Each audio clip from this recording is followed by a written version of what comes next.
প্রিয় দর্শক, আসসালামু আলাইকুম রাহমাতুল্লাহি ওয়া বারাকাতুহু। তাসবিহ চ্যানেলে আপনাকে শুভেচ্ছা ও অভিনন্দন। আশা করি আল্লাহর রহমতে আপনারা সকলে ভালো আছেন।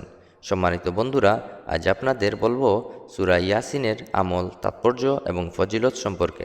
কোরআনের 114টি সূরার মধ্যে সবচেয়ে গুরুত্বপূর্ণ সূরা হচ্ছে সূরা ইয়াসিন।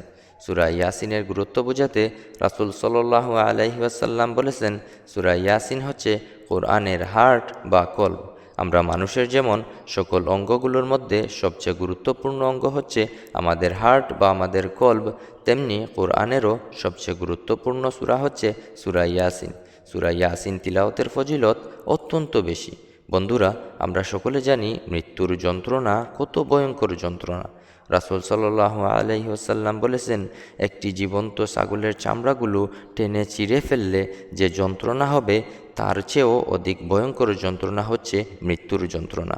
হাদিসে এসেছে, রাসূলুল্লাহ সাল্লাল্লাহু আলাইহি ওয়াসাল্লাম বলেছেন, মৃত্যুর পথযাত্রী ব্যক্তি অর্থাৎ যার মৃত্যুর যন্ত্রণা শুরু হয়ে গেছে, ওই ব্যক্তির পাশে বসে যদি সূরা ইয়াসিন তিলাওয়াত করা হয়, সূরা ইয়াসিনের বরকতে আল্লাহ পাক ওই ব্যক্তির সাকরাতের আযাব মাফ করে দেবেন, মৃত্যুর যন্ত্রণা কমিয়ে দেবেন। সুবহানাল্লাহ।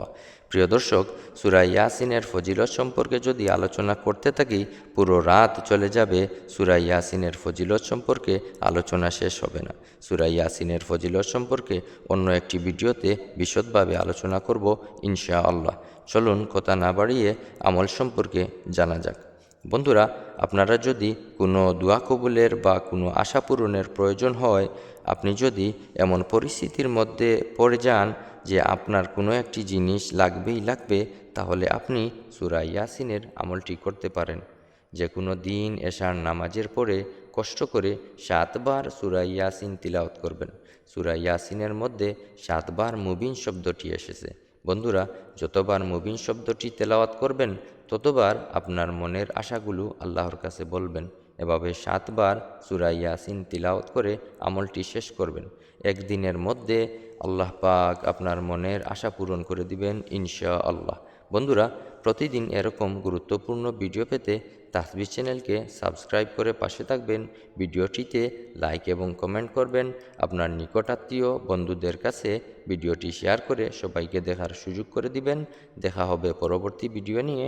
আসসালামু আলাইকুম ওয়া রাহমাতুল্লাহি ওয়া বারাকাতুহু।